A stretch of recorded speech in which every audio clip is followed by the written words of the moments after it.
El siguiente programa es muy familiar, contiene escenas de besos y querencia exagerada. Se recomienda ser visto en compañía de adultos y niños adorables.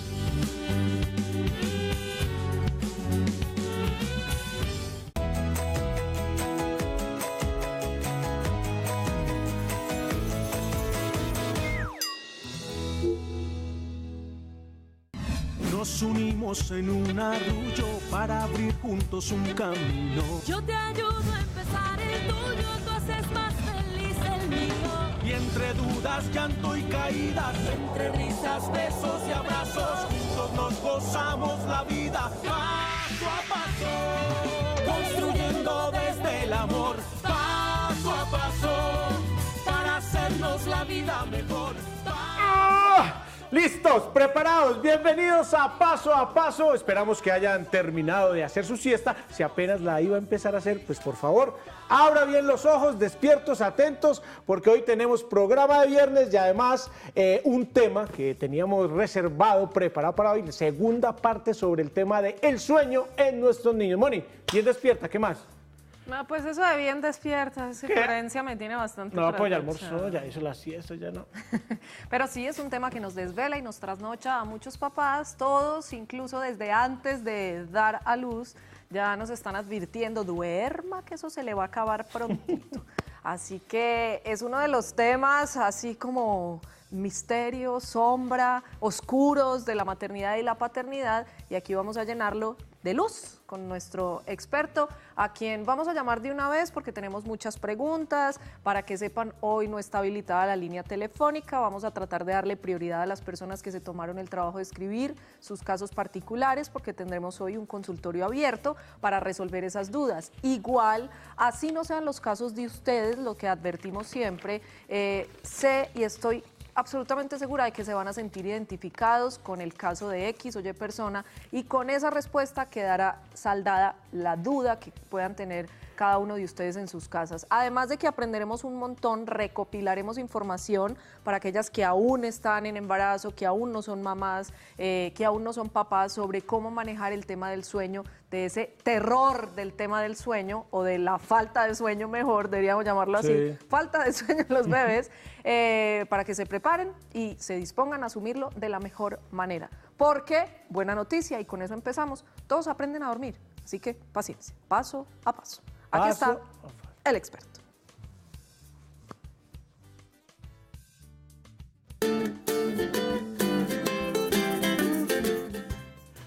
Invitamos a nuestro set de una vez al doctor Carlos Ernesto Bolaños. Doctor, bienvenido a Paso a Paso de nuevo. Gracias. Qué bueno tenerlo por acá. Él es Doctor, neurólogo, bienvenido.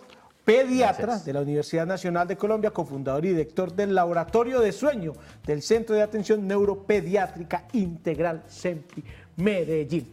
Esta pregunta no se la hice la vez pasada. ¿Qué es el Laboratorio del Sueño? ¿Qué hacen allá? Dormir. Ponen a dormir ratones y experimentan con ratones a ver cómo funciona. Hay muchas cosas, ¿no? En primer lugar, pues muchas gracias otra vez por poder estar acá con ustedes y por poder hablar con la comunidad a través de sus cámaras, que yo creo que es muy importante que conozcamos de este tema, que ampliemos todo lo que podemos hacer a nivel de educación para la comunidad, y yo creo que es vital que estos espacios que ustedes muy bien los han logrado se continúen. Respondiendo a tu pregunta, el laboratorio de sueño es un área de la medicina, es un área más bien moderna de la medicina. Cuando hablo de moderna pueden ser más o menos 40 años, quiere decir eso moderno, en el que se hacen estudios para evaluar cómo dormimos los seres humanos. Un laboratorio de sueño comienza con definir ciertos parámetros de las características de los niños, niñas o adultos en el sueño, como parámetros para respirar, parámetros para el ritmo cardíaco y la manera de nosotros tener un ritmo normal o anormal. Son parámetros que se basan también en hallazgos electroencefalográficos, en hallazgos que tienen que ver con movimiento de las piernas y algunas otras aditamentos que usamos a veces también para evaluar durante toda una noche o durante los periodos de sueño de los niños. Entonces es ese espacio. Allá puede hacerle uno dieta a los sueños pesados. Que usted tiene un sueño muy pesado, yo pues voy a poner a hacer ejercicio, allá lo podemos hacer. Él es Leo, que no se pierda la esencia. Doctor, hay preguntas muy personales, casos muy específicos que vamos a intentar resolver uno a uno, pero antes, Hay una duda general y una polémica que tratamos la vez pasada, pero como para resolver, para contextualizar y para partir de aquí, hoy en este programa, es el tema de dejarlos o no llorar para que aprendan a dormir la noche de corrido, cuando ya estamos agotados. Siempre escucha uno, déjelo llorar. Ahora aparece la crianza respetuosa que dice, ¿cómo se le ocurre? Usted es la peor mamá si deja al niño llorar y no acude a atenderlo por las noches cuando llora y pide su compañía. Vamos a ver este video, es corto, quiero que le preste mucha atención y lo conversamos al regreso. Ok. Ustedes todos muy atentos.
Esta podríamos decir es la postura de la crianza respetuosa, ¿cierto?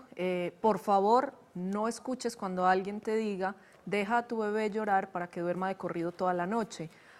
A veces vomita, a veces queda exhausto y la única, digamos, opción que le queda es caer profundamente dormido. El cortisol, las hormonas, bueno, de todo lo que hablaba el video, esta es la postura de la crianza respetuosa. Sin embargo, la vez pasada hablamos desde la parte científica, médica, que es una opción válida. ¿Qué decir frente a este video? Yo creo que puntualmente hay varias cosas que toca el video. La primera es el decir que las familias, las mamás están cansadas, los papás también, a veces cuando ayudan en la crianza del niño también están cansados de levantarse, de estar pendientes toda la noche del niño, de poder ofrecerle de alguna manera cariño, apoyo, amor. Y esa primera parte del video es válida, es cierto. O sea, las familias cuando tienen un hijo, primero, segundo, tercero, el número que sea, siempre tienen dificultades para llevarlo a dormir. Casi siempre hay una o dos estrategias que han usado y que no les han servido para todos. La segunda parte del video, en la que habla de la asociación entre el llanto, el estrés emocional que produce el llanto, el aumento de algunas sustancias como las hormonas, como el cortisol que mencionan allí, pues de cierta manera sí es cierto. Se ha demostrado en algunos estudios, sobre todo unos estudios muy viejos en los que observaban a los niños, a la gente cuando tenían problemas de depresión o de llanto continuo, en que esa hormona persistía alta, y esa hormona persiste alta y es una hormona que a uno le dice prepárese para el estrés, prepárese porque algo malo le va a suceder. El cortisol es un llamado a todo el organismo a estar atento a algo. Y cuando el cortisol persistentemente está elevado, pues obviamente que le dice a esa persona que algo puede suceder y que debe tener un factor de predisponer ese algo.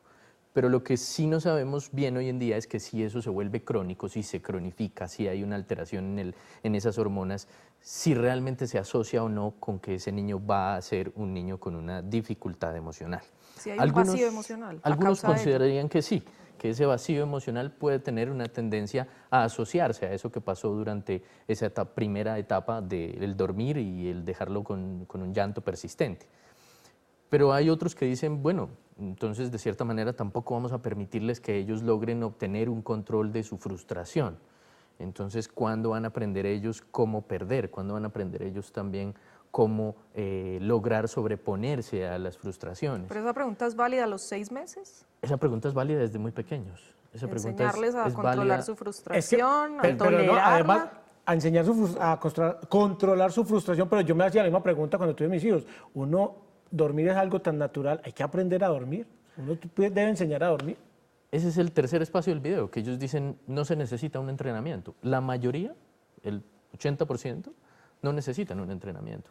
Vienen preparados de alguna manera para tener la capacidad de dormir y dormir bien y tener un ciclo normal. Pero ese 80% viene preparado para dormir, pero de día. Sí, de día y de noche. Ese es el gran problema. Sí. De día y de noche, sí. Duermen de día, hacen la fiesta de noche, que es el gran problema de nosotros, los padres. Claro. Doctor, otra cosa que yo pondría en entredicho del video, que sí y no, diría yo, que no soy la experta, es lo de eso pasa rápido. Realmente si uno mira hacia atrás, ay, cómo se crecen de rápido. Pero una semana, un mes, 2 meses, 6 meses, un año sin una noche derecho, eso es una eternidad. Sí. Y ahí es donde Frustrante. aparece entonces este debate. ¿Es válido y es una opción dejarlos llorar?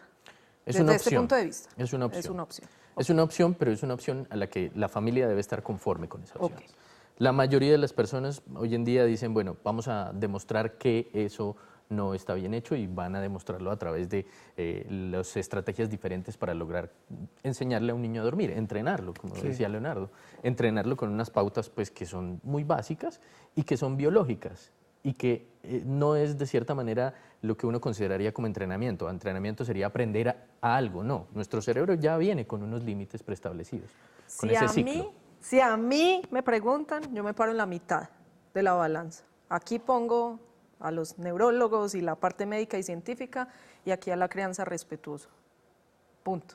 He dicho. Ahora Que entre el niño y escoja. Que entre el empezamos niño y escoja. a resolver las preguntas de los televidentes. Leo, hágale. Así es, arrancamos, nos vamos con la primera de Joana Ospina, que nos pregunta, buenas tardes doctor, yo quiero saber si es normal que mi niña de 2 años y medio se duerma solo en la teta y que al yo pararme de su lado inmediatamente se despierte. Esto me ocurre en las siestas del día que varía entre 1 y 2 regularmente. ¿Es normal que se duerma solo en la teta? Pues Joana, yo creo que lo primero que deberíamos decir es Yo estoy en las mismas. que hasta qué edad pues tú tienes una lactancia normal, hasta qué edad estás lactando a tu hijo. Eso depende mucho del vínculo que has generado con tu hijo o hija. Pero que si tú has hecho una relación directa entre el seno, la lactancia materna y el sueño, pues tu hijo o hija lo ha aprendido. Y esa situación se ha vuelto costumbre para ella. Entonces es una asociación positiva entre que si yo le doy seno, si yo le estoy brindando lactancia materna, ella va a quedarse dormida. Si tú quieres disminuir eso, pues la idea es que tengas una estrategia para ir probablemente separándola de alguna manera. Y hay maneras que pueden ser más prácticas. Si ella ya tiene 2 años y medio, pues puede hacer uso de algunos elementos que sean no teteros, sino vasos pitillo, con lo cual tú puedes dejarle lactancia deliberada para que ella pueda usarla al momento de dormirse, si es que lo hace en las siestas. Pero como recomendación, en esa edad en la que está la niña, pues lo más probable es que uno pueda disminuir ya por completo esa lactancia y pueda hacer que ojalá la niña quede dormida sin necesidad de asociar el alimento, porque eso aumenta de alguna manera los riesgos que tiene la alimentación durante el momento del sueño, de poder tener reflujo, de poder tener sinusitis, cambios en la dentadura, etc. Entonces sería eso como la recomendación. Yo atravieso por lo mismo, así que lo pondré en práctica. Además porque es que ya hablan y ya son muy conscientes. Sí. Entonces, mamá, me das tetica. Y uno como dice que no, Que no. doctor. Eso sí no lo enseñó usted, ¿cierto? Muy bien. Diana Carolina Escuchemos a Soto Leonardo. dice, esta pregunta es muy repetitiva, no exactamente con el caso, pero va a quedar resuelta la duda de muchas. ¿Cómo hago para que duerma mi niña de 23 meses sola en su habitación toda la noche? Esto está muy exigente. Esa no Sola y toda pero la esa noche. pregunta nos la hicimos todos los papás. Todos, sí, todos. ¿Cómo se hace esto y desde qué edad es posible y cómo hacerlo? Y si es más difícil hacerlo entre más conscientes sean, pues yo fui una de las que apliqué eso. Yo dije, si los dejo ser muy conscientes de que están durmiendo conmigo, aquí se me quedan, así que rapidito antes de que sean más conscientes, se van de aquí, pero ya está grande y cómo se maneja. Claro, yo hablábamos la vez anterior que los tiempos para que un niño duerma en la noche es más o menos alrededor de los 6 meses. Pero hay un tiempo diferente para poderles decir que duerman solos. y eso depende nuevamente de nuestro compromiso, del vínculo de papá, mamá e hijo, y cómo nosotros le podemos enseñar a ese hijo nuestro que ya es momento de tener su cama, de tener su sitio propio, para que también la pareja pues pueda continuar su vida.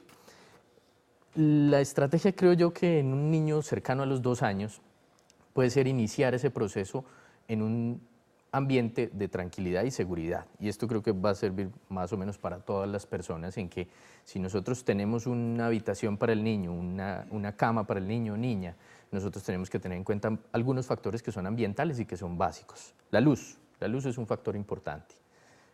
A veces los niños, nosotros no lo determinamos tan fácilmente, pero pueden decir que tienen miedo a las sombras, al árbol que está detrás de la ventana, y entonces si no tenemos unas cortinas que sean más o menos oscuras, pues probablemente no van a funcionar bien.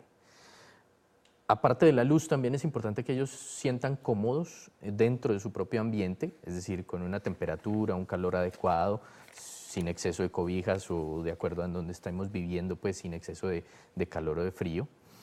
Tercero, que ese ambiente, esa cama, ese colchón, sea un colchón que sea firme, que sea no exageradamente blando, que les permita a ellos moverse durante su tiempo de sueño. Ojalá no tengan muchos elementos alrededor de su cama, dentro de su cama, por favor, no tener muchos elementos que les impidan tener un sueño normal y básico para ellos, no tener un celular, no tener una tablet, no tener un computador ahí cerquita, a la mano. Evitar en algunos niños mucho más pequeños el tener cobijas exageradas, porque pues eso también es un riesgo. Y no encerrarlos. Algunos chicos de pronto, algunos padres pretendemos que cerrándoles la puerta van a estar ellos solos y seguros. De pronto es fácil que uno pueda dejarles la puerta abierta, ponerles una lámpara pequeña de mesita de noche o en una pared para que ellos también tengan algo de luz y que la percepción de inseguridad sea menor.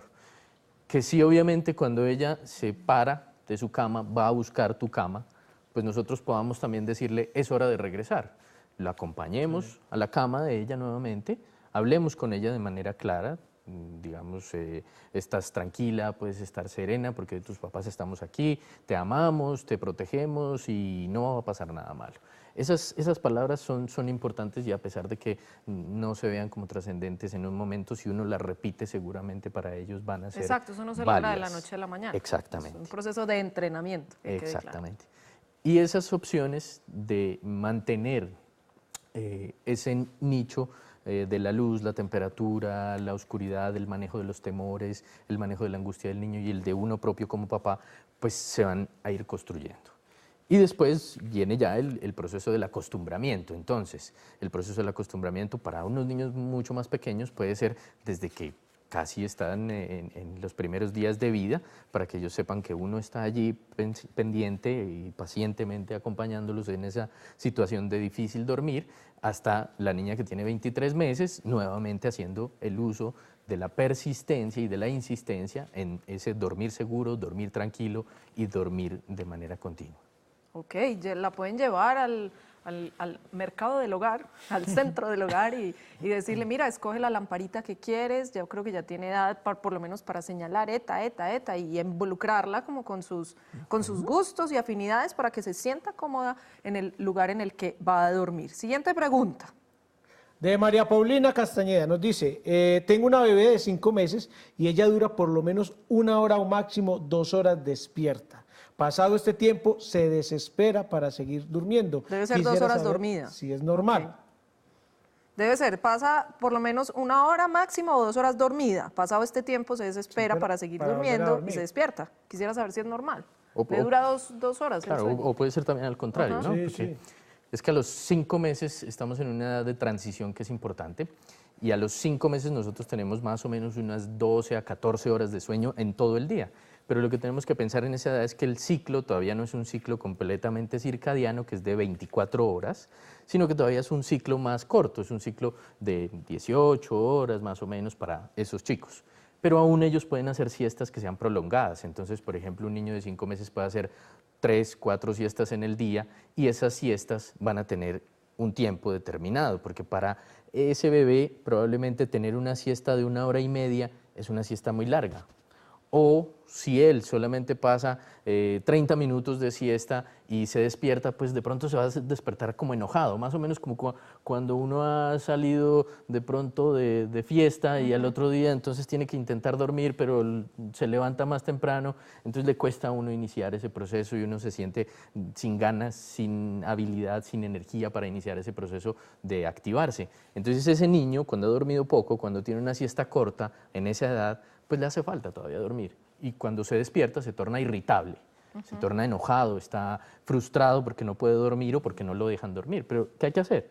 Con ese chico de 5 meses, volverlo a llevar a su sitio normal de sueño, a su cuna, a su cama, e insistirle, permitirle que él vuelva a tener el sueño normal. Permitírselo es favorecer nuevamente la luz, la tranquilidad, la oscuridad, la temperatura, y una condición en ese momento para habilitarle ese sueño normal. Y los papás decimos mucho la frase, se le espantó el sueño. ¿Eso es cierto? ¿Sí se les espanta o les queda fácil volverlo a conciliar bajo todas estas condiciones? Si tú lo agarras en un ciclo, que les decía también la vez anterior, que es de 90 minutos, si tú lo atrapas en ese ciclo, antes de que termine ese ciclo de sueño, él puede volver a dormir. Pero si él terminó ese ciclo de sueño de los 90 minutos, y se despierta, él ya no va a volver a dormir, sino hasta después de 90 minutos o 3 horas. Que esos ciclos pueden multiplicarse, digamos, a medida que van creciendo los niños. Entre más pequeñitos, el ciclo es más corto y es de 90 minutos, pero entre más grandes, pues eso se multiplica. Puede ser ya 180, puede ser 270 minutos, etc. Entonces, si lo atrapas en ese momento en el que todavía está dentro de esa ventana de sueño, va a volver a dormir. Ok. Ahí es que conocer esos ciclos de cada uno. Total. Vamos a la siguiente pregunta que pareciera que la hubiésemos respondido, pero tiene una variación que me parece muy importante. La primera decía, solo se duerme con la teta. Esta dice, buenas tardes, mi hija tiene 1 año y siempre despierta 2 o 3 veces en la noche, casi siempre en busca de la teta. Es decir, no se duerme con la teta, o es posible que sí lo haga, pero además se despierta buscando la teta. ¿Qué puedo hacer? Porque en crecimiento y desarrollo lo único que me dicen es, destétela. Y eso tan fácil decirlo. Hay varias estrategias y lo primero es decir que, fíjate que tiene 1 año esa niña. Tiene 1 año y ya podría estar durmiendo completamente, ¿no? Toda la noche. Entonces, la primera estrategia es volver a lo básico, sitio de dormida, maneras de acostumbrar a la niña a llegar a dormir. Y hay unos tips que no están escritos. Unos tips que inclusive mi esposa los hacía. Escribámoslo. Y es que tiene que tener algo de ropa de mamá. Un vestido, una camiseta, una pijama. Y eso, ese olor, el olor de mamá, llevárselo a la cuna de la bebé o a la cuna del niño. Cuando se despierte. Cuando se despierte o desde el momento en que esté dormida. Okay. ¿Por qué? Porque la afiliación, el vínculo que generan entre madre e hijo es muy fuerte y muy grande y es muy fuerte por el olor, es muy fuerte porque los niños tienen un sistema desarrollado de contacto y de control de la sensación de estar con la mamá y de reconocer a la mamá a través de eso. ¿Funciona hasta para el papá? ¿Ponerse la pijama de la mamá a veces? No, puede funcionar. No, digo yo. Sí, Que porque no le tomen siente el olor. fotos. Y uno, por ayudarle a la esposa, se pone la ropa de ella y lo arrulla y ahí queda. Hay ¿Más tips, un no? engañito chiquito con el bebé. Chiquitico, sí ¿Hay puede más ser. tips? Ese me gusta. Ese es uno. Y hay otra cosa que es bien importante para ese chico de 1 año, y es que cuando las mamás dicen, no, es difícil destetarlo, es cierto, es difícil destetarlo, quitarle el seno es difícil, pero si nosotros logramos que tenga una alimentación normal en el día, es probable que durante la noche lo que pida no sea de comida por necesidad, sino que sea de comida por acostumbramiento. Entonces no es que tenga hambre, es probable, ¿no? Es muy probable que no tenga hambre. Y es probable que lo que nosotros hacemos es que al final de la tarde, en el último alimento, no le estemos entregando suficiente. Entonces, quizá un niño de 1 año con unas 3 onzas, pues probablemente pueda estar lleno. No pueda estar lleno, pero sin embargo se va a sentir satisfecho y se duerme. Y le hace falta ese tetero. Qué Ajá. huequito. Entonces, cuando queda ese huequito, lo que aconsejaríamos nosotros es, en vez de asociar el seno, lo puedes dar en el día, el seno todo el día, pero en el último tetero, darle leche materna dentro del tetero o darle una fórmula. Y seguramente algunos de pronto me criticarán diciendo lo de la fórmula, pero es una opción. y Vida es una real. opción válida. Yo. me pasaba esto, se despertaba muchas veces en la noche a pedirme el seno y la teta o llámela como quiera que la llame, y yo decidí destetarla. Ahora, esto no es fácil. ¿Qué hice? Me saqué la leche, la dejé en el tetero y mandé al papá. Ella no quería al papá, ella quería la teta de la mamá. Fueron 2 noches difíciles en las que no estuvo sola, estuvo el papá acompañándola. Cuando entendió que yo no volvía, una Semana Santa, hace un año, no esta, hace un año, desde eso, duerme de Duerme solita. O sea, Hasta lo que ahora quería era funcionó. eso. Otro tip que puede funcionar, me gusta mucho el del trapito, que vuela la mamá. Es hora de una pausa, hoy nos vamos sin nada para que nos rinda el tiempo. Ya volvemos con más preguntas de ustedes.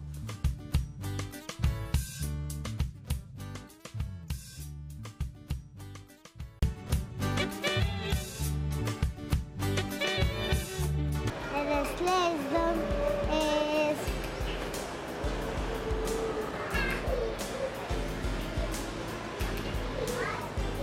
no sé, un duro cuando uno se sienta en la espalda para no levantarse, cuidar a los animales, duele la cabeza, que lave los dientes, acostarse, donde uno se baña, levantarse, la cabeza, lavarse la cara. Cuando mi mamá se va a trabajar. Que uno no se levante y que uno no se quiera cepillar. Paso a paso. El estrés es cuando mi mamá se va a trabajar. Pero otra muy buena, el estrés es levantarse. Sí, a todos nos está levantarnos, sobre todo cuando no hemos dormido bien. Cuando tenemos Menos mucho cuando sueño. son bebés y se despiertan sin estrés. Y el estresado es uno y es de lo que hablamos hoy. Preguntas del sueño, Leo. Pero ¿sabe qué le estresa a muchos papás y a muchos niños el tema de las pesadillas y lo que hablan del terror nocturno? Y es lo que nos pide Caro Duque y varios de nuestros televidentes. ¿Qué es el terror nocturno? Las pesadillas, cosas que ven los niños. ¿Cómo manejar esas situaciones? Pues la mayoría de las veces uno se tiene que ir a dormir con ellos o pasarlos para la cama de uno, y esto es muy difícil porque después nadie los saca de la cama. Sí, en efecto. El tema de lo que menciona Leonardo en la pregunta es un tema muy importante, y es el tema relacionado con un problema en los niños y en los adultos también, que es un problema de sueño que se llama parasomnias. Las parasomnias son todos los trastornos relacionados dentro del sueño que pueden o no tener que ver con fenómenos de despertar dentro del sueño. Y unos de esos fenómenos son los terrores nocturnos, otros son las pesadillas, hay otros que son los despertares en otros momentos del sueño, que es una parte del sueño que se llama el sueño REM, y hay otros eventos de movimientos también durante el sueño. Para los chicos que tienen estos terrores nocturnos o pesadillas, casi siempre nosotros lo vemos de acuerdo a la edad. Y hay una edad preferible o en la que más bien se presenta con más frecuencia los terrores nocturnos y otra más frecuentemente las pesadillas. Los terrores nocturnos son de niños un poco más pequeños. ¿Cuál es la diferencia entre terrores y Entre pesadillas? los 3 y los 5 años, más o menos, y las pesadillas son después de esa edad. La diferencia radica en el momento en que se tienen los terrores nocturnos y las pesadillas. Uno, la edad, y es que el niño cuando se despierta en la noche con un terror nocturno es un niño que parece que está angustiado, agitado, irritable, que no es fácil de calmar, que tú intentas abrazarlo, que le dices que todo está bien, que lo vuelves a llevar a la cama, que le das algo, le ofreces comida y él no se calma. No se calma, es completamente imposible de calmar, y a pesar de eso pueden pasar 10, 15 minutos en ese estado. Que parece que siguiera dormido pues y no reacciona. Exacto, pero a pesar de tener los ojos abiertos. En ese estado no reacciona y luego ellos mismos vuelven otra vez a dormir. Las pesadillas son lo que nosotros vemos o sentimos más bien dentro de nuestros sueños, y es que tenemos un sueño que es un sueño molesto, un sueño que te hace sentir temor, que te hace sentir miedo, y nos despertamos del sueño, pero podemos narrar lo que estaba sucediendo, y si alguien nos ayuda a calmarnos, nuestros padres están allí para decirnos que todo era simplemente es un sueño, pues seguramente nos calmamos y obviamente seguimos con un despertar más fácil, o volvemos a quedarnos dormidos más fácil. Si el niño tiene terrores nocturnos, en este caso de la pregunta, lo difícil del terror nocturno no es la angustia que siente el niño, porque el niño no recuerda esto. El niño no tiene memoria del evento. Los papás son los que tenemos memoria del evento. Y cuando nos despierta el niño por esa situación, pues a nosotros nos angustia mucho la situación. Y por eso es que vuelven a la cama de los papás. Entonces, lo primero y más importante es saber que esos 2 episodios, o terrores nocturnos o pesadillas, son situaciones que pueden ser problemas, pero en la mayoría de los casos no son una enfermedad. Y en la mayoría de los casos no requieren un tipo de tratamiento específico. Lo que sí requieren es unas medidas de manejo del terror nocturno para evitar que se hagan daño y para evitar que uno esté tranquilo también. ¿Y se pueden dar esporádicamente? Sí, cíclicos y desaparecen. ¿Y son cuáles las medidas que va a tomar? Llevar al niño otra vez a su cama, permitirle que él esté despierto y permitirle que él vuelva a su sueño normalmente. Acompañarlo. Acompañarlo, sin llevarlo a nuestra cama, sino permitiéndole que él esté en su cama. Estando con él. Y uno se puede sentar fácilmente pues, en una silla, a pesar de que sean las 3 de la mañana, se sienta, le da la mano al niño, espera que el niño se duerma y uno ya Venga, doctor, una vale pregunta. para casa. Cuando la esposa de uno se acuesta con una mascarilla en la cara, ¿eso también es un terror nocturno? Es una pesadilla. Una pesadilla. Bueno, comprobado científicamente, es una pesadilla. Muchas gracias. Listo, no es un terror nocturno, pesadilla. Muy bien. Siguiente Preguntas pregunta. de papás. Segunda pregunta. Espere que se me perdió. Tenía una por aquí, esta. Parece también que la hubiésemos contestado, pero toca un tema muy frecuente, muy común, duda muy cotidiana. Dice Marisa Bel Gutiérrez, mi bebé de 18 meses le cuesta mucho dormir, pelea con el sueño, más que todo en las tardes. Si no es con la teta, ¿yo qué más puedo hacer para que en las tardes concilie el sueño y que en la noche duerma derecho? Muchas gracias. Digo que no la hemos contestado porque creo que hace referencia, sin mencionarlo, a la famosa y temida hora gris, que es como entre las 5 y las 6 de la tarde, que les cuesta un montón, que empiezan a pelear y que he leído, la parte científica tal vez apunta a que les cuesta diferenciar si es de día, si es de noche, si ya es hora de dormirse, si no es hora de dormirse. Y la crianza respetuosa dice, está cansado, déjelo dormir, acompáñelo, cárguelo, arrúllelo. Y bueno, yo vuelvo y me paro en la mitad de la balanza, pero ¿qué dicen los expertos? Yo no, en primer lugar, no creo que estemos tan en contra de la crianza respetuosa, ¿no? No están en contra, sino es como para encontrar un nosotros equilibrio. tenemos que tener, digamos, de cierta manera un sentido práctico y un sentido también del estado biológico de esos niños y por lo tanto pues permitirles que Pero entre lo las primero dos es, ¿existe la tengamos. hora gris? Yo creo que existe más de una hora gris. Vuelvo y menciono el tema de esos 90 minutos o de esos ciclos que van ampliándose. El niño de 18 meses del caso probablemente tenga unos ciclos más largos que estén cercanos a los 180 minutos. Entonces eso quiere decir que ese niño se despierta y en la mañana tiene 3 horas de actividad, luego podrá tener 90 minutos de sueño y luego hacia la tarde podrá tener otras 3 horas de actividad y tener 90 minutos más de sueño. A veces viéndolo así es un poco más fácil de alertarse si hay más o menos sueño del necesario y además también poder decir, bueno, ¿le permito quedarse dormido en este momento o no se lo permito? Si es una hora en la que es de costumbre de él quedarse dormido, es decir, que a los 18 meses el niño más o menos entre las 2 o 3 de la tarde hace una siesta y lo dejo yo dormir hasta las 5 de la tarde, pues esa sería una buena estrategia y no tendríamos que pelear con el sueño. Pero si el niño después de que hace la siesta se despierta y se despierta con esas ganas de pelear contra el sueño, pues lo más probable es que sí le permitamos nosotros seguir durmiendo un poco más y que le permitamos seguir durmiendo un poco más hasta que la familia se levante, por ejemplo, para la cena entre las 7, 8 de la noche o si la familia pues tiene la costumbre de acostarse más tarde, pues que le permita hacer eso un poco más tarde. Pero planeando que durante la noche él va a necesitar tener la penumbra, que era un poco lo que mencionaba Mónica. Es decir, el cerebro nuestro está definido por el ciclo de luz y oscuridad. Si nosotros no sabemos en qué momento tenemos que acostarnos a través de la luz, nuestro reloj biológico se vuelve un poco más lento, un poco menos ágil para poder describirle al cerebro que debe ingresar al sueño. Y cuando nosotros sabemos que es el momento de la penumbra, es decir, cuando el sol cae, pues hay una activación de ciertas hormonas de nuestro cerebro, entre ellas la melatonina, entre ellas, no la única, que permite que se inicie ciertos ciclos de disparar, activar sitios del cerebro que van a ser los que ingresen en el sueño. Entonces, si yo a ese niño no le permito que reconozca la penumbra, que se acerque a la penumbra, que vea en la ventana que ya es hora de dormir, ¿por qué? Porque ya va siendo tarde, porque ya se ocultó el sol, pues el cerebro tampoco lo va a comprender.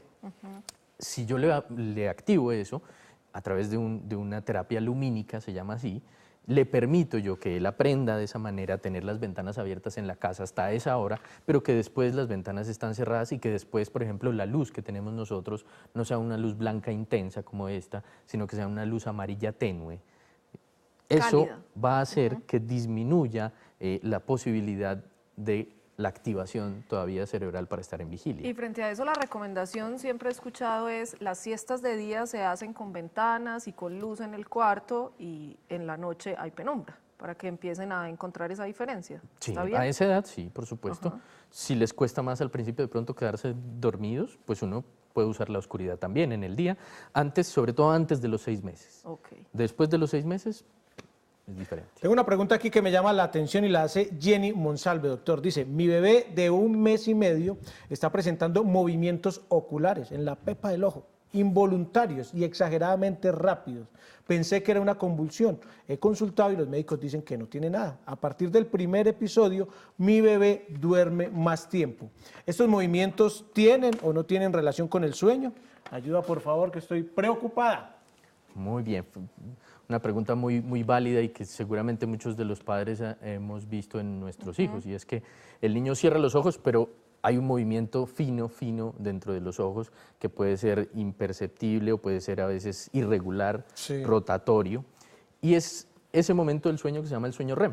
Precisamente se llama sueño REM, que en inglés quiere decir movimientos oculares rápidos, y es en ese momento cuando las personas, niños y adultos, tenemos una disminución de todo el control de nuestra musculatura corporal, con excepción de la cabeza hacia arriba. Y es por eso que los ojos están moviéndose de manera continua y constante, porque es en ese momento cuando el sueño REM está más activo. O sea, que es normal. Es normal. No es tiene normal. que preocuparse. No tiene ninguna alteración. Perfecto. Ok, dices, mi hijo de 8 meses, esta la manda Lady Marir, mi hijo desde que cumplió 8 meses, toda la noche se queja como si le doliera algo, da muchas vueltas, no logra como encontrar un sueño profundo y aunque no se despierta, lo único que lo calma es darle tetero para que se deje de quejar de noche. ¿Qué puede hacer y qué pasa eso? Y pasa también con el chupo, si no tienen el chupito a la mano, no logran como profundizarse Claro. y ahí así hay un poco de preguntas. Claro, digamos que el quejido durante el sueño, para muchas personas, antes tenía un significado que era un significado patológico, un significado de enfermedad o un significado de no dormir profundamente. Pero el quejido realmente, si no interrumpe tu sueño, y es un sueño completo, normal, de toda la noche, reparador para el día, pues no es un factor, no es un síntoma de preocupación. Si el quejido se asocia con problemas respiratorios, con ronquido o con disminución de la respiración o parada respiratoria, en ese momento sí es una circunstancia que tenga que ver con problemas respiratorios durante el sueño, que son problemas parecidos a la apnea del sueño en los niños, y eso sí puede tener un factor de riesgo, eso sí requeriría de todas maneras un tipo de estudio adicional y además un tratamiento adicional. Pero si es solo el quejido, uno inclusive podría no hacer nada y esperar a que el niño continúe su sueño. Si el niño continúa su sueño y no se despierta, pues no es un factor indicador de un riesgo mayor. Antes se pensaba que sí, antes se pensaba que había una patología que se llamaba catatrenia, en el que inclusive las mujeres, se describió más en mujeres en Europa, en la que ellas hacían un quejido continuo y se despertaban de manera frecuente en algún estudio, pero después se hizo seguimiento de eso y no se encontró una enfermedad. Muy bien. No sé. Mucho se ha hablado de las famosas rutinas para enseñar a dormir a los niños, el entrenamiento, muchos acuden al baño nocturno, pero es que ¿quién no cae plácidamente dormido así? Ya volvemos.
que nos vamos a ganar el río.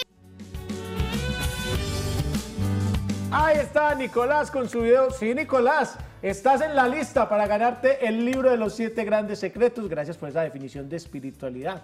Ese amigo que nos ayuda. Hasta el tantas lunes cosas. pueden enviar sus videos, qué es la espiritualidad para ustedes o para sus hijos, sean creativos, envíen los videos, ahí están los libros. Tengo una pregunta interesante que sé que va a resolver las dudas de muchos y dice, mi bebé de 9 meses lleva más o menos 2 semanas con el sueño intranquilo, dormía muy bien, antes no pasaba, llora, se mueve demasiado, da muchas vueltas, pero siempre con los ojos cerrados. Incluso con posición de gateo y sigue dormido como si tuviera pesadillas. Es como si no llegara al sueño profundo y pareciera estar despierto. Ok. Entonces, primero, en esa edad los movimientos corporales se vuelven un poco mayores, se vuelven más rítmicos, se vuelven de una manera un poco más activa.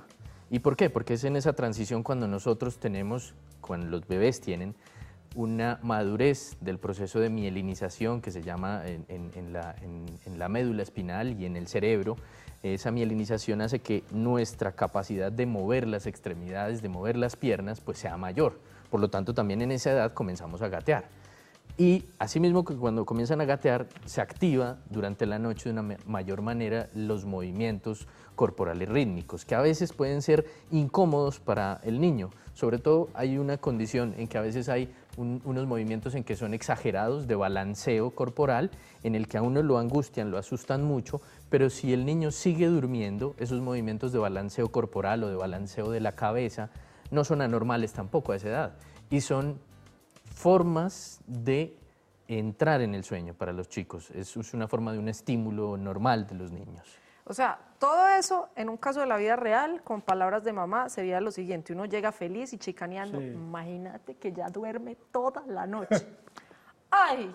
¡Qué dicha! Pero eso te va a durar hasta que aprenda a gatear, porque aprenden a gatear y se les descuadra el sueño. Y de la- Punto. ¿Y Listo. ¿Cómo se llama, doctor? Quieren gatear de día y Mielinización. de noche. Sí, sí. Y eso es lo mismo cuando uno le duerme un pie, por ejemplo, aquí sentado, ¿no?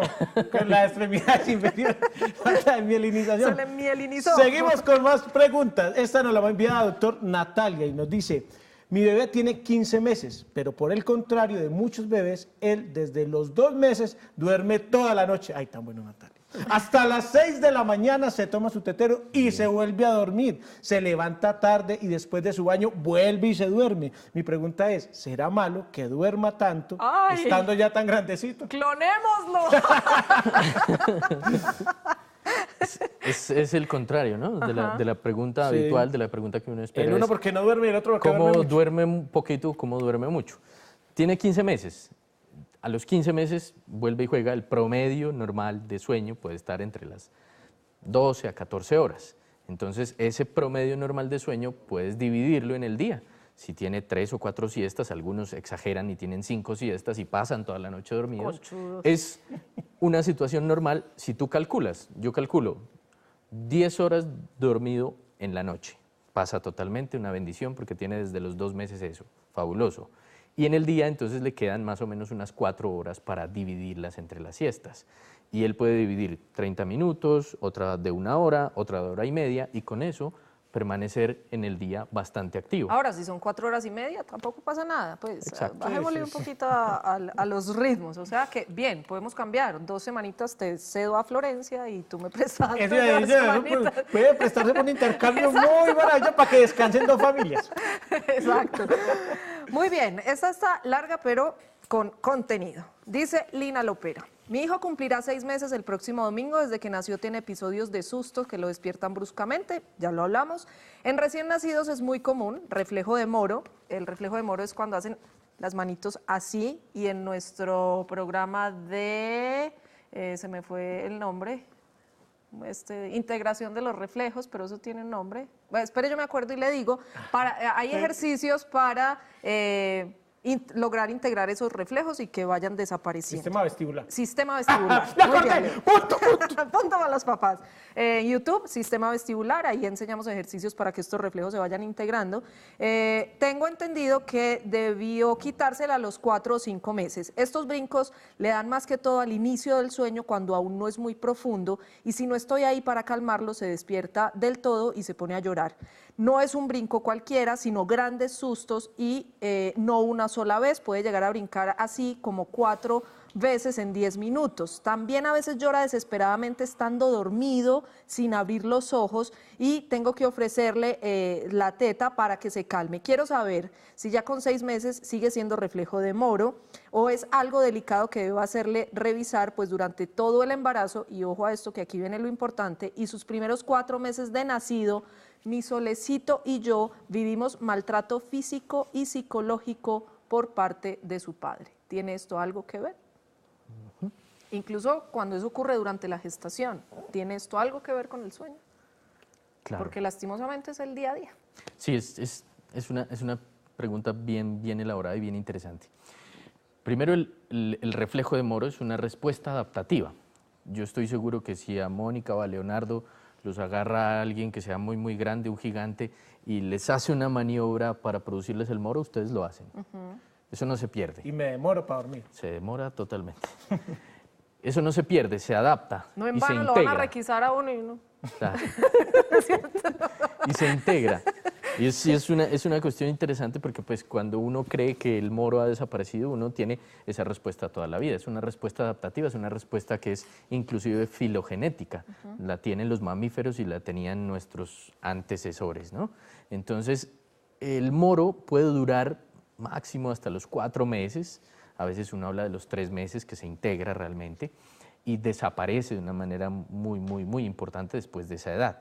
Si todavía hay un reflejo de Moro, una respuesta de Moro que se evoca, y no se evoca durante el sueño, sino con un movimiento rápido del niño, y el niño todavía la tiene presente, es porque algo hay que revisar, hay que ponerle atención, porque quiere decir que está retrasado ese desarrollo de esas habilidades adaptativas. Sistema vestibular. El vestíbulo y Voy a el ayudar. resto. Sí, y porque el ahí lo resto. explicamos. Exacto. Y es importante también clarificar que durante el sueño no debería existir un Moro. Si hay unos brincos, unos sobresaltos en el momento del inicio del sueño, hay varias condiciones que pueden hacernos pensar en que tenemos que tener cuidado o no. Si es un episodio en el inicio del momento de dormir, es un episodio que nosotros llamamos mioclonía benigna del sueño, y es un brinquito, un brinco pequeño que generalmente lo tienen los niños, que puede ser a veces de una sola extremidad o de una sola parte del cuerpo en los niños, y es un brinquito y luego el niño sigue durmiendo, no se exalta, no tiene miedo, no tiene temor, no llora tampoco. Pero sí hay una cosa que nos preocupa mucho a nosotros en neurología pediátrica, y es que cuando los brincos son repetitivos, estando dormidos o despiertos, y hacen unos fenómenos que abrazan hacia adelante como si fuera un Moro realmente, y esos son en salvas, es decir, se repiten de manera muy frecuente, hay que estar atentos a otro problema, y es un problema que se llaman espasmos infantiles, y los espasmos infantiles pueden ser una enfermedad y pueden generar muchos inconvenientes, o sea que es importante que si este chico lo tiene, pues obviamente por favor haga todo lo posible porque su pediatra lo evalúe y tenga una evaluación también desde el área de neurología. La otra parte de la pregunta, que también es muy válida y que lo mencionábamos ahora, es que el tema del embarazo, la gestación. Yo tengo un profesor que decía que la mentira más grande en la historia clínica es decir que el embarazo fue normal. ¿Y por qué es una mentira? Porque realmente el embarazo pues casi nunca es normal, siempre hay inconvenientes en el embarazo. El embarazo tiene problemas de familia, problemas sociales, problemas económicos, cambios para la familia, y en este caso, como le pasa a nuestra señora Lina, pues obviamente esa pregunta que hace ella de si sufrió de una dificultad, de una transgresión psicológica y física, de traumas durante el embarazo, pues obviamente el riesgo es mayor. Los niños expuestos durante la gestación a una situación de violencia tienen esa cortisol completamente elevado, y ahí sí es verdad que el cerebro expuesto a esas hormonas de la atención, de la preparación para el riesgo durante la gestación, es probable que ese cerebro tenga alguna alteración también y tenga un riesgo mayor de tener complicaciones, por ejemplo, con el desarrollo de habilidades afectivas o sociales o con dificultades en el lenguaje, y está demostrado. Entonces esas dos condiciones son bien importantes. Interesante pregunta, y nos vamos a otra que nos lleva a otro escenario, doctor. Dice Gloria Ortiz: mi hijo de 3 años tiene autismo y aunque hemos intentado con rutinas e higiene del sueño, no logramos que duerma bien. ¿Qué podemos hacer? Es un grupo de población muy grande. Fíjense que hoy en día el diagnóstico del autismo es mucho más común, y es mucho más común porque estamos más abiertos a pensar, a sospechar a las personas y a los niños que tienen autismo, y es más temprano cada vez que se hace el diagnóstico. Entonces, obviamente, los niños con autismo, más o menos el 30% tienen problemas de sueño, de diferente índole. Y hay que diagnosticar muy bien cuál es el problema que tiene el niño de sueño con autismo, porque puede ser insomnio. Y en el insomnio del niño con autismo, aparte de las rutinas, en muchas ocasiones sí necesitamos usar fármacos, necesitamos usar medicamentos que nos ayuden a inducir ese ciclo normal de sueño, porque los niños con autismo, aparentemente su cerebro también tiene una dificultad con el control del ciclo normal de sueño-vigilia. De por sí vienen con ese riesgo. Pero aparte de eso, los niños con autismo también lastimosamente pueden tener otros problemas durante el sueño propiamente, como un fenómeno de epilepsia o como fenómenos de obstrucciones respiratorias, que también suelen ser comunes y que no los diagnosticamos a veces tan fácil porque son síntomas que son muy sutiles. Entonces es importante tener claridad en esos síntomas. Se El nos acabó el diagnóstico, tiempo. revisarlo. ¿Nos da tiempo para otra pregunta? ¿Cuánto nos queda? Bueno, mi bebé tiene 7 meses y ya duerme toda la noche. Mi duda es acerca del momento en que se duerme. Yo la duermo dándole tetero o arrullándola. ¿Se les debe enseñar a que concilien el sueño solos? Ponerlos en la cuna. Bendición y hasta mañana, hasta que salga el sol, como les digo a los míos. ¿O ellos aprenden solos y cómo lo hago? A los 7 meses las estrategias están validadas. Creo yo que el acompañamiento de papá o de mamá siempre debe existir si hay una dificultad para lograr conciliar el sueño. Entonces, estar al lado de la cama del bebé, no acostarse en la misma cama del bebé es una buena estrategia, una recomendación, digamos, muy importante. Estar con el bebé, acompañándolo, si él quiere pues tener un alimento durante ese momento antes de dormir, puede hacerlo todavía a esa edad, pero siempre presente el padre o la madre. Y obviamente estimulando que ese sitio de su habitación esté seguro, esté tranquilo, con todas esas características que hemos hablado desde el principio. Ahora sí, Maravilloso. nos acabó el tiempo, creo que quedaron resueltas muchas dudas. Obviamente, como les dije, no pudimos hacerla una por una, pero sé que una responde la otra y que tenemos un montón de herramientas de todas estas dudas entre todos, porque de eso se trata, de acompañarnos, que van a resolver muchas de las dudas que teníamos con el tema del sueño, que es una de esas cosas oscuras de la maternidad, digo oscuras entre comillas, porque a todas nos trasnocha y nos desvela el que los bebés duerman bien, por ellos y por nosotros. Así que gracias por acompañarnos, aquí nos volvemos a ver. Sí, que Estén sean felices atentos. sueños este fin de semana para todos. Estén atentos a las repeticiones durante el fin de semana, los que no se pudieron ver los programas, o recuerden que están todos en YouTube. Ahí buscan Telemedellín, paso a paso, y aparecen todos los programas que hemos hecho. Al doctor, de nuevo, mil gracias por sacar el espacio, por sacarnos de tantas dudas, por resolvernos tantas cosas con este tema que nos quita tantas horas de sueño. Y Médico que nos soñado, deja diría mi tantas mamá. ojeras, sí. El trapito de la mamá esta noche en la cuna, a ver cómo les va. Buen tip. Feliz fin de semana, hasta luego.